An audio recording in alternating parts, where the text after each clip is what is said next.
Assalamualaikum warahmatullahi wabarakatuh. Bismillahirrahmanirrahim. Alhamdulillahirabbil alamin. Wassalatu wassalamu ala asyrafil anbiya'i wal mursalin sayyidina Muhammadin wa ala alihi wa sahbihi ajma'in. Subhanaka la ilma lana illa ma 'allamtana innaka antal alimul hakim. Rabbi shrah li sadri wa yassir li amri wahlul 'uqdatam min lisani yafqahu qawli. Amma ba'd. Awaina ta'allum wa ta'lim wa tadabur wa talqin wa naf'u intifa'un wa ta'awun istifadah. Al-hatha 'ala tamassuki bi kitabillah sunnati rasulih ibtiho amradatillah subhanahu wa ta'ala. Bismillahirrahmanirrahim. Qala al-mu'allif rahimallahu nafa'ana bihi wa bi ulumihi fid dharain amin. Halaman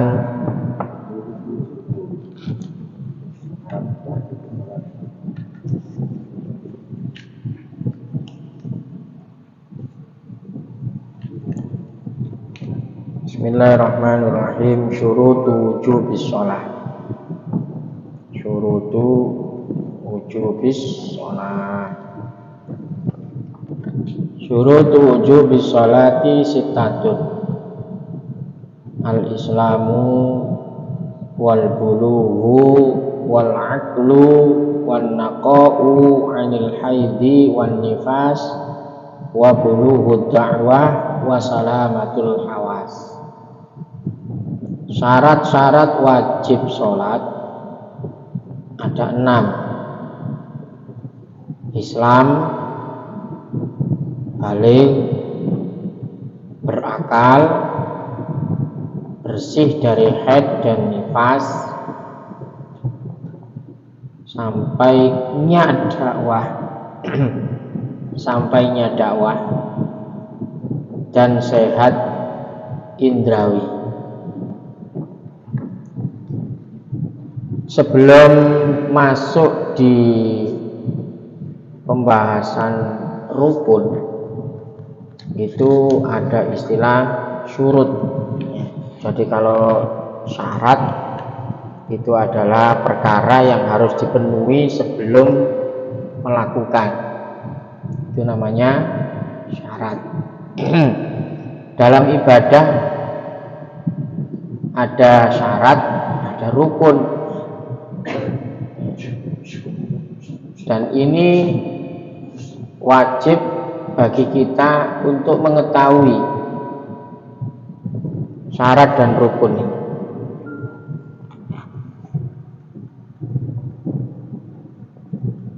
Apapun bentuknya, baik ibadah itu berupa ibadah mahdhah atau ibadah ghairu mahdhah, ini hampir semuanya ini ada syarat dan rukun yang harus dipenuhi. Makanya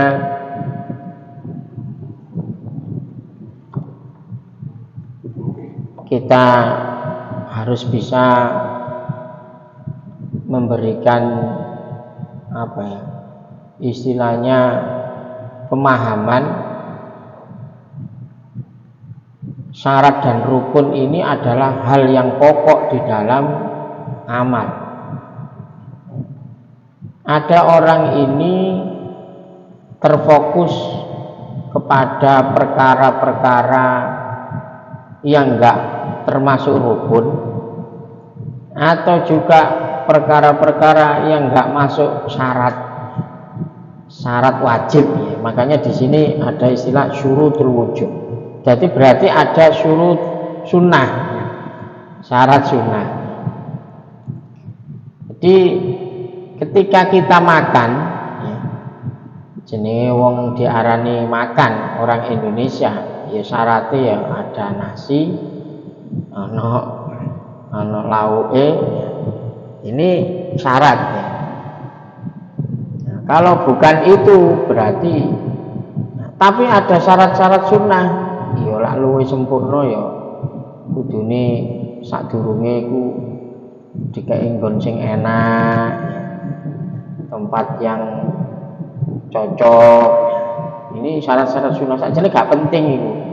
Cuman kalau dipenuhi lebih sempurna. Nah, di dalam kehidupan kita juga gitu. Dalam rumah tangga ada hal-hal yang harus kita penuhi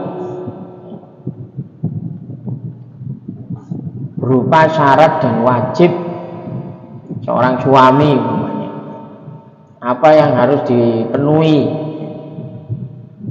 Bisa menjadi perlindungan untuk istrinya, bisa memberi nafkah zahir dan batin, seperti itu. Begitu juga seorang istri, itu juga harus ada hak dan kewajiban yang harus dipenuhinya. Ya, selebihnya itu urusan perkara-perkara yang menjadi kesunahan, tidak perlu itu kita menjadikan hal yang pokok. Jadi kalau memang sunnah ya harusnya di bawah yang wajib, perkara wajib yang harus kita konsenkan ya, baru kita membahas perkara-perkara yang sunnah. Jadi jangan sampai kita fokus kepada hal yang sunnah tapi melalaikan yang wajib. Ini syarat wujudnya sholat. Kalau memenuhi salah satu dari syarat wujudnya sholat ini ada 6. Jadi ada 6 syarat ini harus terpenuhi. Yang pertama Islam.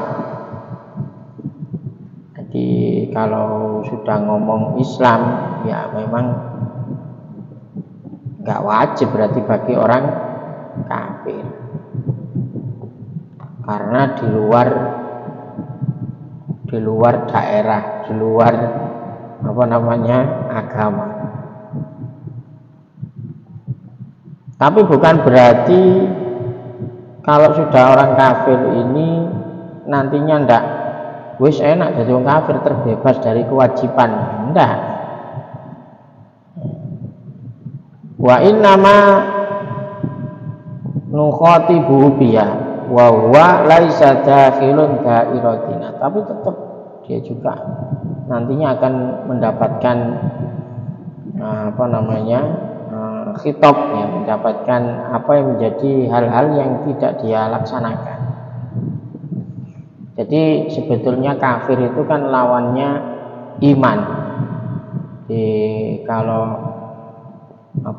kufrun itu menutup, kalau amanu itu membuka. Jadi orang yang ya ayyuhalladzina amanu berarti orang ini sudah terbuka, artinya bisa melaksanakan apapun ya. Karena syarat iman ini sudah dipenuhi.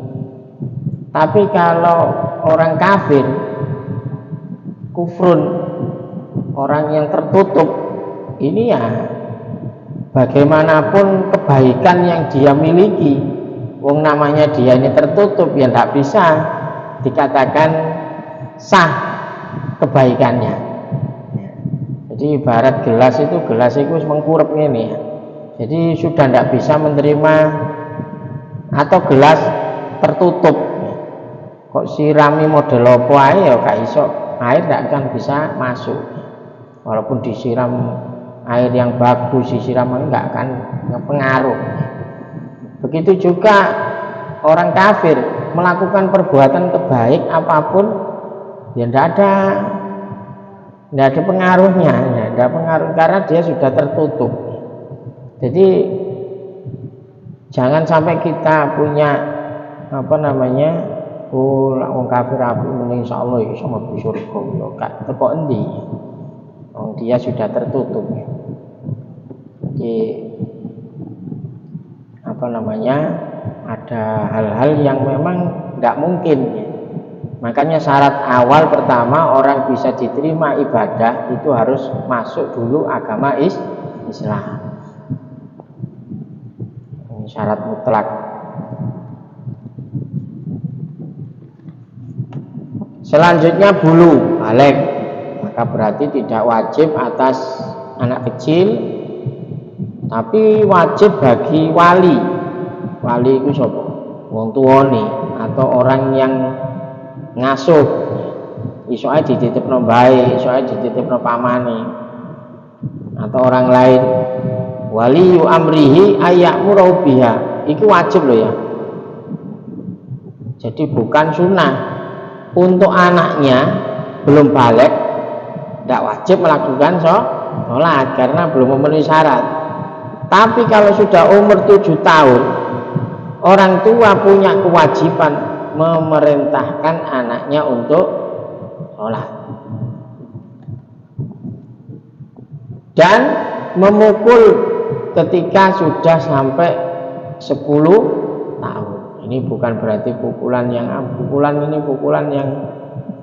mendidik ya, pukulan yang mendidik ya, bukan pukulan yang menyakitkan atau bahkan mematikan ya. Bukan itu, ini pukulan pendidikan. Dulu saya pernah murid dari Syed Maliki itu kan didikannya keras. Itu di pondoknya Iya Mahfud dulu pengurusnya itu sudah paham betul. Wis pokoknya gak sampai mati ngono. Loh, berarti ya didikannya semi militer kayak gitu. Jadi apa? Karena biar tahu ini bukan perkara ringan, ini perkara penting gitu loh. Maksudnya itu dikasih tahu ke anak didik bahwa perkara ini bukan perkara kecil. Jadi makanya hukuman itu kan menyesuaikan.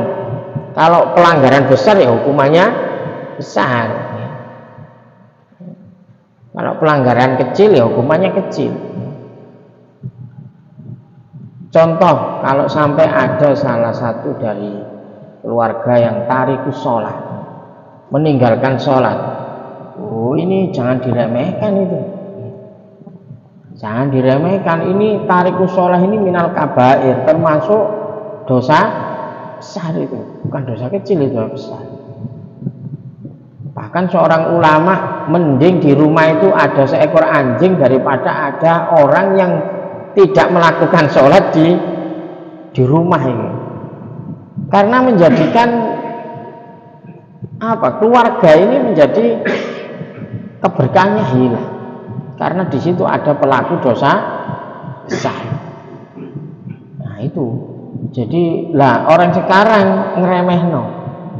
Gak apa-apa, sing penting gelem sekolah, sing penting gelem nyambut gawe, sholat wis urusan nomor berapa. Ya apa sih? Ini perkara sing luwih gedhe namanya. Jadi tunjukkan di depan anak kita hal-hal yang memang kalau memang itu urusan besar, tunjukkan bahwa ini perkara besar. Jadi urusan akhirat itu harus dimunculkan atau menonjolkan daripada urusan dunia. Cek ro anake, akhirat itu lebih penting timbang dunia, kan gitu. Kadang orang sekarang lebih membanggakan anaknya itu punya prestasi dunia daripada prestasi akhirat. Jadi ada yang sampai anaknya menang lomba, wah sudah syukur, senengnya bukan main, hanya sekedar prestasi dunia. Tapi anaknya nggak iso ngaji, anaknya nggak gelem sholat, nggak merasa ini ya kecewa atau apa ini ya. Apa yang penting sekolah pinter, yang penting nyambut gawe ini. Nah ini hal seperti ini harus kita rubah mindsetnya. Jadi unggulkan di depan anak kita itu perkara akhirat daripada perkara dunia. Wis nak kon gak peduli kon meneh nyambut gawe dadi apa, sing penting ojo sampai wani-wani ninggal sholatnya itu. Nah, jadi sekali lagi buat anak yang umur 7 tahun tidak wajib melakukan sholat, tapi walinya, orang tuanya atau yang dipasrahinya wajib memerintahkan, hukumnya wajib ya, memerintahkan. Adapun anaknya gak sholat itu gak masalah, sepenting kita sudah ada perintah yang serius. Jenenge arek cilik ya kadang mungkin wis pokok budal nggo salat wegah ya. Kadang arek cilik. Pokoknya ada perintah untuk melaksanakan. Kalau ini kita abaikan, mohon maaf, sejak kecil kita gak pernah 7 tahun gak pernah nyuruh sholat, 10 tahun gak pernah memberi ancaman terhadap anak, insya Allah besarnya tambah wangil. Lah wis gede biasa dia terbiasa untuk tidak melakukan sholat. Nah, itu yang dikhawatirkan. Makanya anak-anak di sini sing mondok iku ngono. Nah, aku gak rido lah ono kene aku gak sholat. Jadi jangan sampai berani meninggalkan sholat. Bahkan sekarang di nasihat pernikahan. Nasihat pernikahan di KUA itu kan ada orang mau menikah itu harus dikasih briefing gitu ya, dikasih wejangan calon pengantin jatin. Itu ternyata yang masuk yang paling utama itu sholat. Jadi jatin itu takoni sampean sholat ya apa? Atau ada konsultasi apapun, kalau gegeran rumah tangga, ada masalah apa, mesti yang pertama ditakoi sholatnya. Cuman sembahyang sholatnya ya nopo. Nah, jarang-jarang lah wis kayak ngono ya wis sulit diselesaikan, itu sulit. Cara benang itu wis ruwet kesane. Tapi kalau masih bisa menjalankan sholat dengan baik, masalah apapun bisa terselesaikan. Karena sudah janji Allah, inna sholata tanha anil fahsya wal munkar. Jadi lak wis ninggalno sholat wis bahasane wis angel sih. Karena apa? Yang paling mendasar saja dia tidak melakukan. Apalagi perkara sing remeh-remeh. Jadi biasanya kasus di KUA kalau urusan cerai atau apa enak aja jawabin apa kan gak ada kecocokan. Lah ambil ngono masuk kon nikah meneh ngono meneh. Jadi yang dipakai acuan bukan urusan-urusan akhirat, tapi urusan dunia. Lah kok gak cocok? Apa bayarannya akeh aku timbang yang ngedek itu loh. Nah, tapi sekarang itu yang banyak gugat cerai. Jadi kasus itu perempuan yang menggugat itu yang terbanyak. Jadi sing lanang ini ya kalau enggak punya ya seperti itu. Jadi sekali lagi maka dari itu Islam ini pendidikan ini memang diawali dari kecil. Dari kecil. Gak apa-apa kita mukul anak sekali, tapi nantinya bisa merubah mindset anak itu. Berarti bapakku ini serius, gak guyon ini. Lah anjir umur 10 mak dikongkon terus gak gelem ya wis, gak ono ancaman. Anak yo berarti gak apa-apa, gak ono masalah. Saya sekali mukul Adib itu tak pukul temenan ambek kabel sing sajane gak tega aku, tapi bismillah ya apa meneh. Tapi natanya setelah itu juga sadar, berarti kita temenan. Akhirnya terbiasa kalau sudah terdengar azan, ya sholat. Jadi gak tega wong tuwa ya apa sing arek cilik. Tapi itu memang ajaran Rasulullah seperti itu, maksudnya memberitahu bahwa perkara ini bukan perkara remeh, juga ditutup perkara kecil, ini perkara besar. Kita saja menyelamatkan anak kita dari bahaya saja mau melakukan apapun, kok anak kita mau masuk neraka kok kita tidak punya kepedulian untuk menolong. Kan orang tua yang bodoh, gak menyelamatkan anaknya dari api neraka. Itu lebih penting dan lebih harus diperhatikan daripada hanya sekedar urusan-urusan dunia. Nah, jadi itu bulu. Yang nomor 3 syarat surutu wujubis sholat al-aqlu. Nah, tidak wajib orang gila, pingsan, mabuk yang memang tidak ada kesengajaan ya. Kalau pingsan digawe-gawe, turu digawe-gawe, atau mabuk digawe-gawe, beda lagi. Mungkin bisa jadi orang nggak tahu mangan apa terus jadi mabuk, ya, nggak sadar. Jadi kalau yang mutaati, yang ada kesengajaan untuk mabuk atau gila, itu pingsan tapi ada unsur sengaja atau tidur ya, maka dia berdosa dan wajib mengkodok secara langsung. Ini bedanya ya. Orang yang udzur ketiduran itu kan udzur, atau nggak sengaja minum apa terus meliang nggak sadar, atau mabuk ngomong gak karu-karuan ya. Kalau tidak ada unsur kesengajaan, dia tidak berdosa, tapi tetap wajib kodok, dan kodoknya tidak harus langsung. Tapi kalau dia ada unsur kesengajaan, wayai sholat, kok aja turu. Nah, akhirnya bangun, pertama dia harus bertobat karena berdosa, dan dia harus mengkodok secara langsung.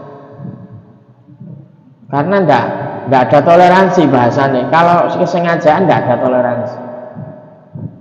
Makanya kalau kita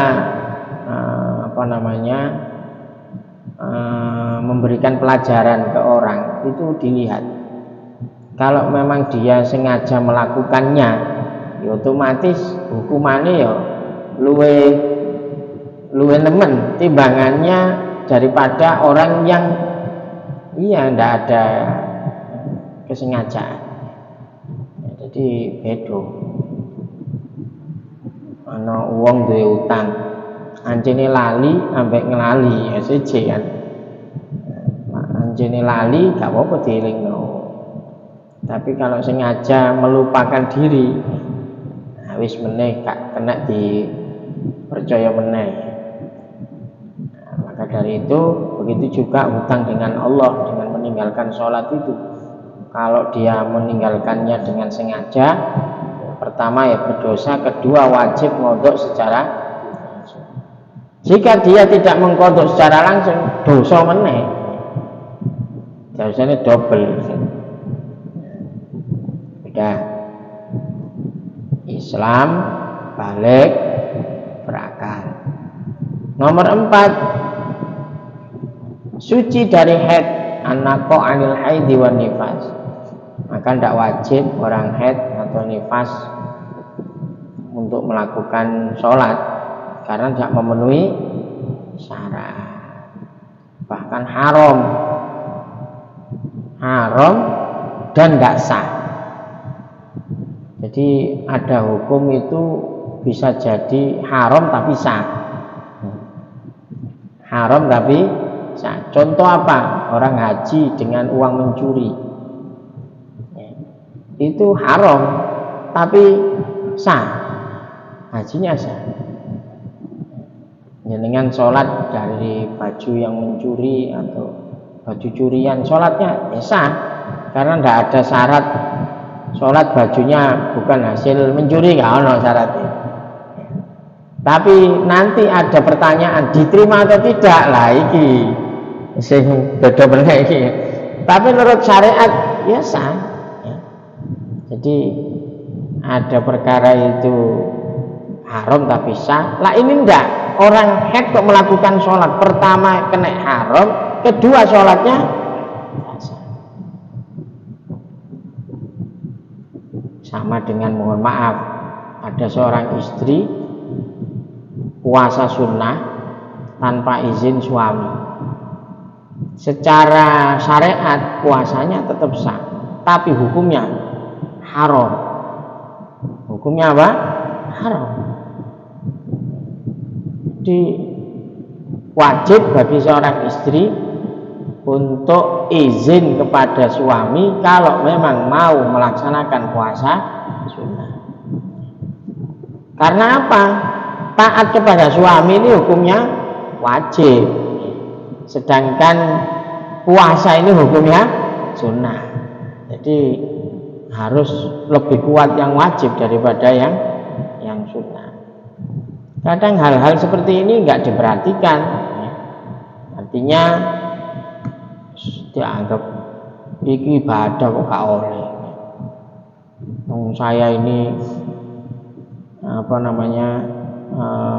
berusaha tirakat ya bahasanya, mau melakukan puasa, melakukan sholat malam, bahasanya riyadhah, tapi dia tidak ada ilmu, tidak tahu urutan mana yang harus didahulukan, mana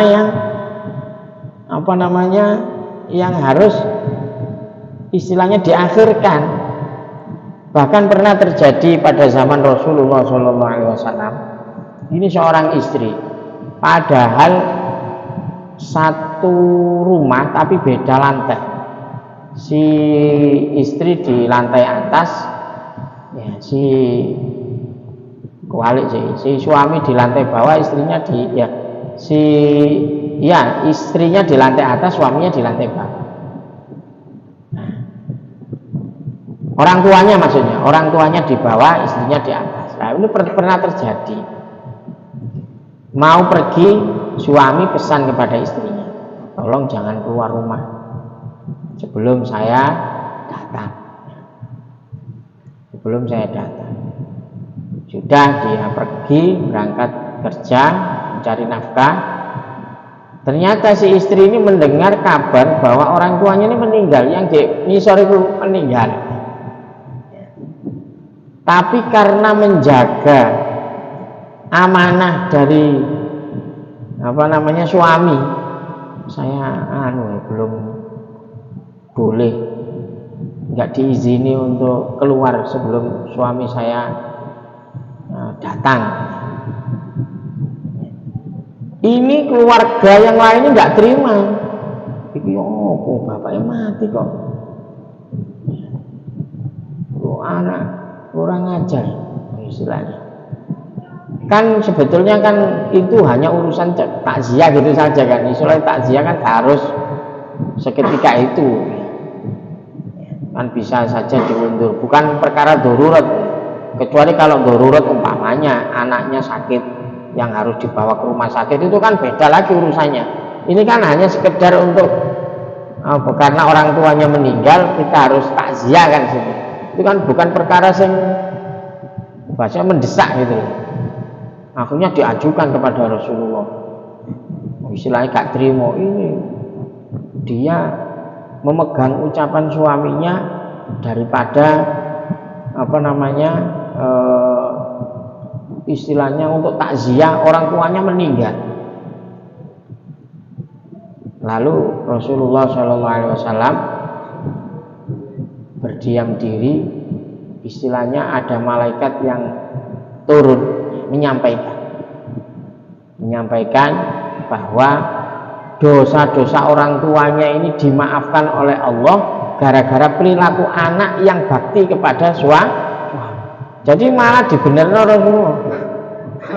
Karena orang itu kalau sudah menikah, ini rentetannya yang harus ditaati itu suami. Kecuali kalau belum menikah ya memang harus ke orang tua. Tapi kalau sudah menikah kan harus diserahkan gitu.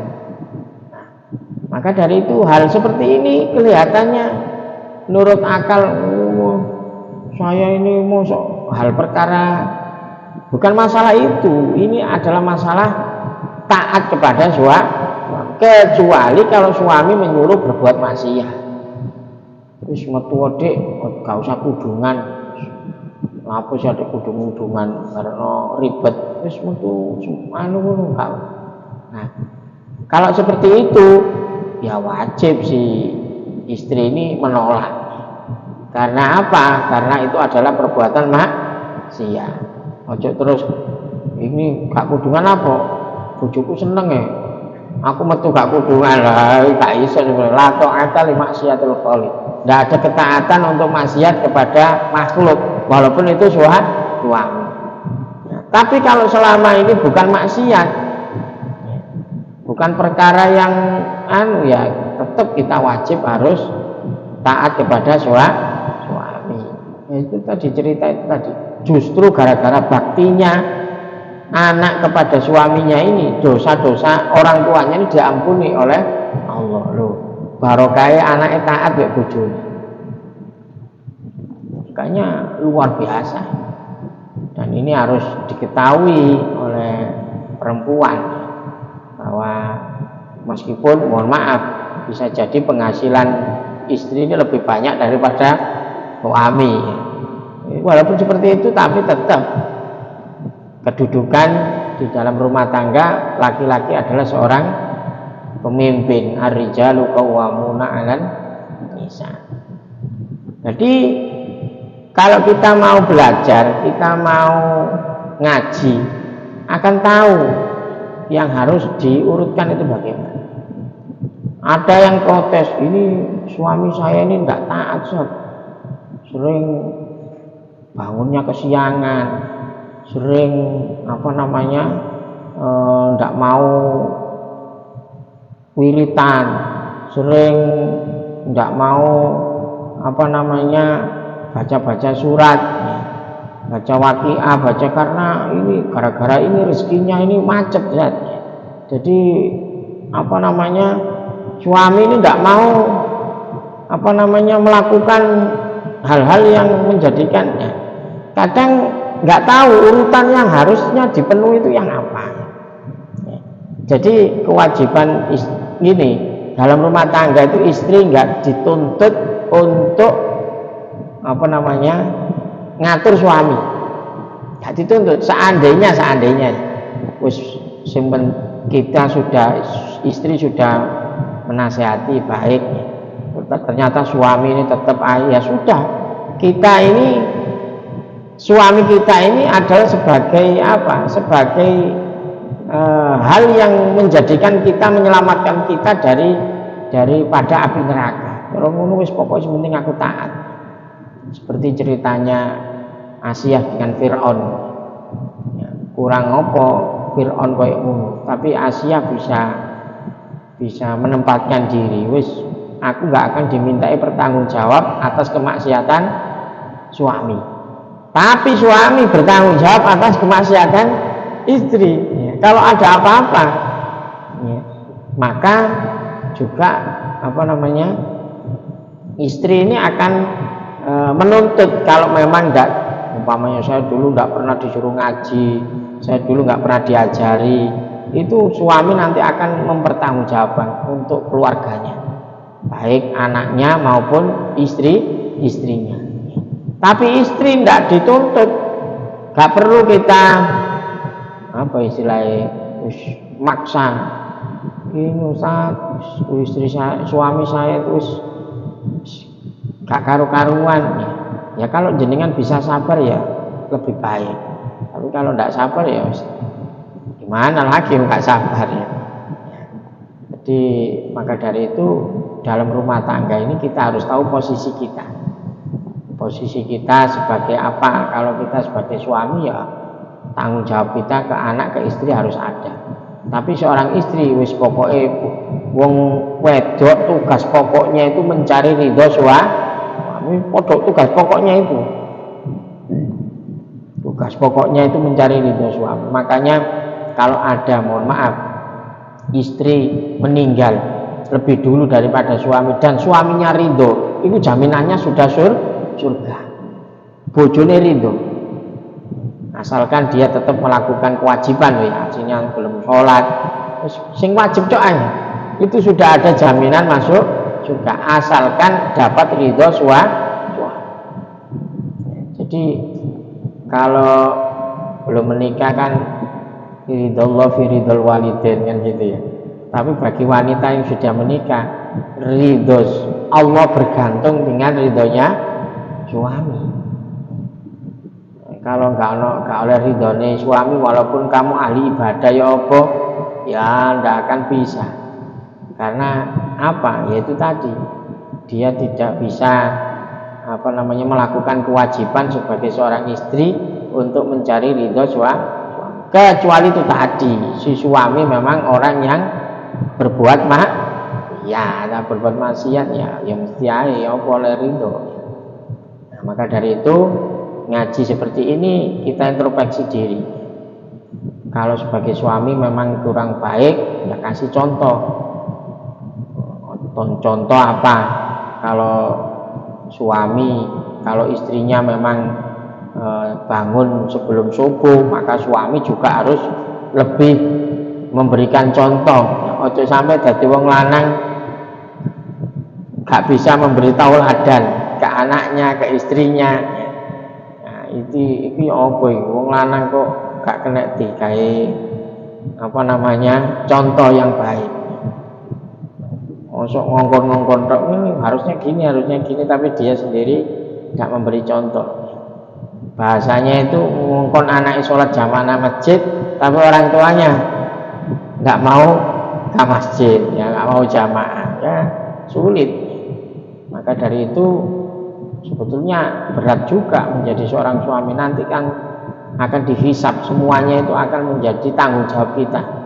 Ya ayyuhalladzina amanu qu anfusakum wa ahlikum naro. Itu bagi orang laki-laki menjaga dirinya, keluarganya dari api neraka. Semoga kita semuanya diselamatkan oleh Allah Subhanahu wa taala.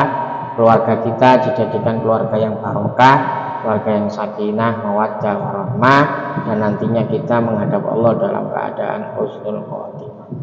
Sudah, Islam balik berakal suci dari haid dan nifas.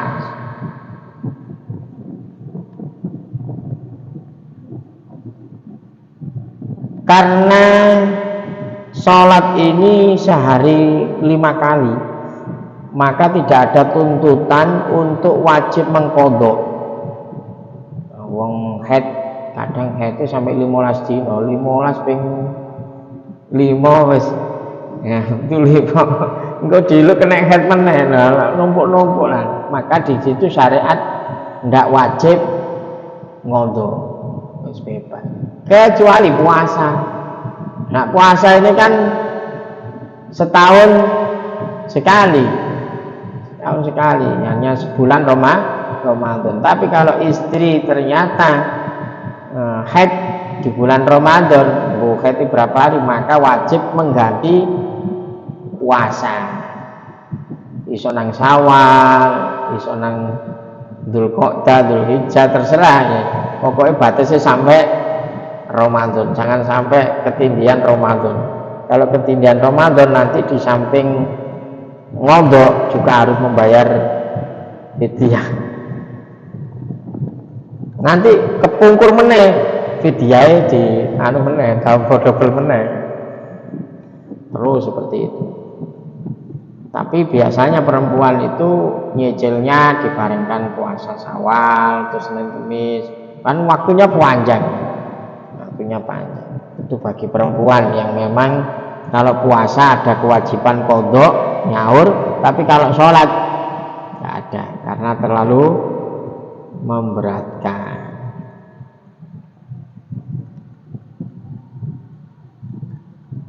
Karena gini, sebetulnya orang haid yang terhalang untuk melakukan sholat itu sebetulnya sudah ada niat dalam hati.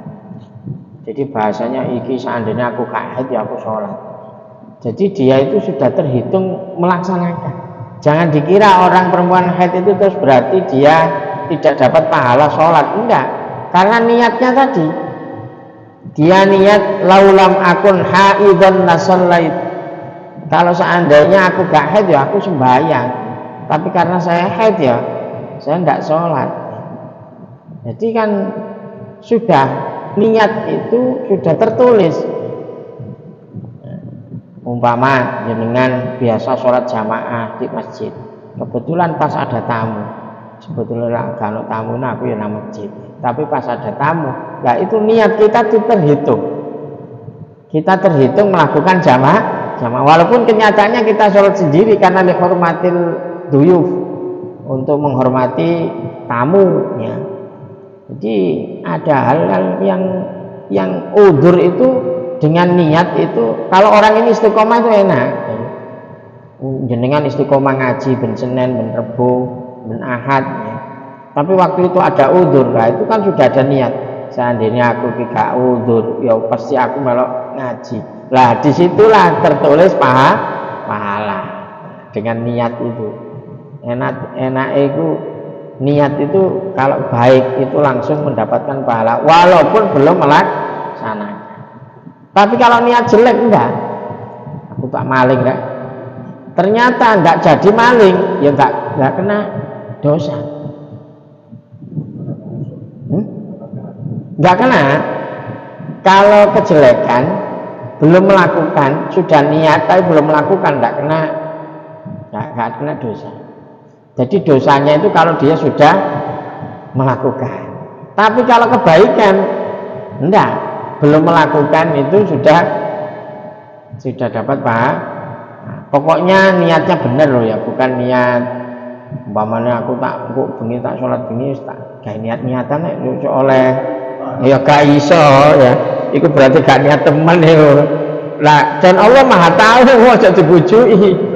Oh anjene umpamanya ada alasane males nang masjid ae golek alasan ana tamu sing ngene. Allah Maha tahu. Jadi gak kena dibujui. Ya'lamu sirra wa akhfa. Allah mengetahui yang sir dan yang tersembunyi itu semuanya niat kita ini tahu. Makanya yang niat yang jujur. Kalau memang niat baik ya niatnya sing api. Karena itu akan tercatat sebagai pahala. Lah niat-niatan ya ketunggale ngomong tok saya tadi nyatanya gak sesuai. Anjane aras-aras ngaji ae sono ae alasane. Sing ngene ya. Karena bukan termasuk udzur syar'i. Tapi kalau udzur syar'i ya, sudah tercatat melakukan kebaikan. Nah, jadi tetap ya orang yang istiqomah kalau jenengan umpami gak bisa hadir di majelis ilmu seperti ini kan jenengan udzur, itu jenengan niat.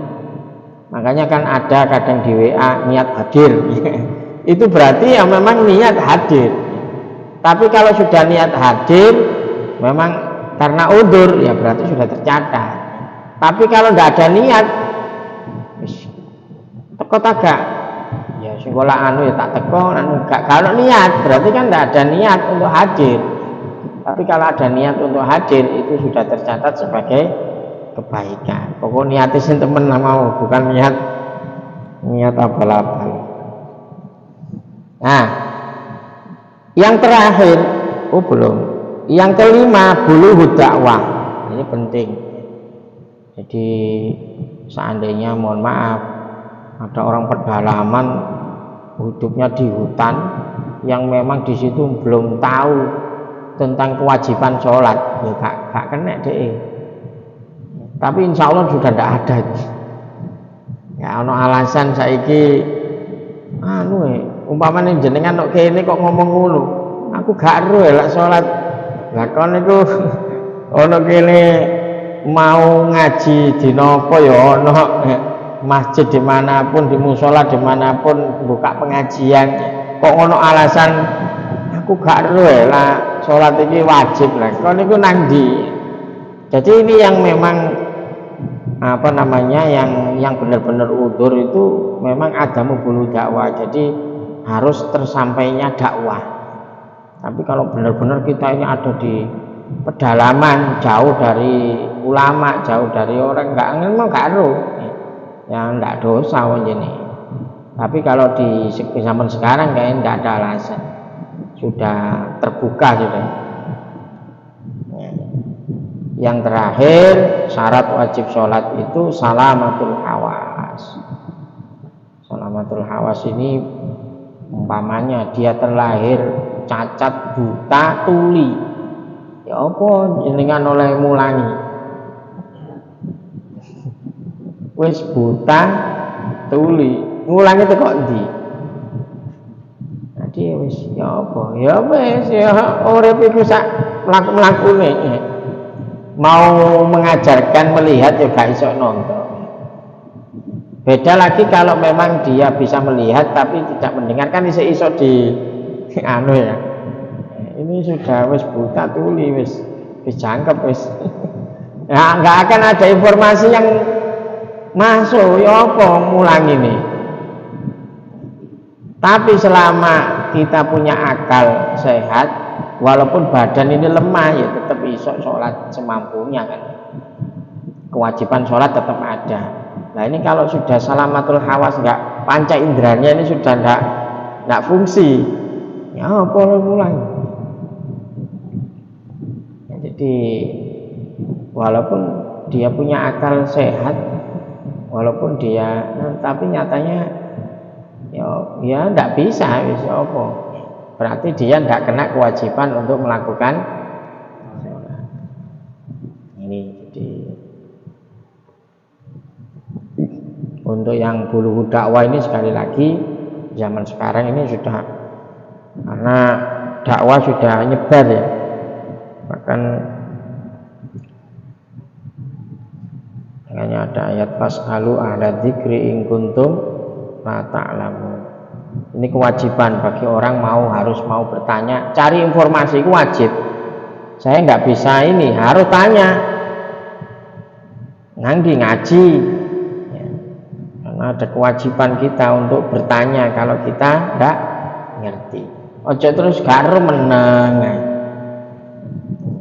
Nggak ada alasan, umpamanya ada jenengan ketangkap polisi nabrak lampu merah terus sampai takut lapo lampu merah tobat lho karo aku lampu merah itu dikongkon ya mandek. Kalau hal seperti itu sudah tidak ada, gak mungkin polisi terus oh iya gak apa-apa sih karo ya, gak mungkin ya, karena sudah enak aja karo pak tak kira lah kuali tak kira lah ijo itu mandek abang itu. Ono polisi dikandani ngono ya sama dengan kita, kok ditakoni apa gak sumbang karo aku wong iki sudah menjadi keumuman ya. Kok gak gelem takok, mungkin ono ulama, ono ustaz, ono kiai kok gak takok ya, itu akan menanggung dosa. Ada pertanyaan?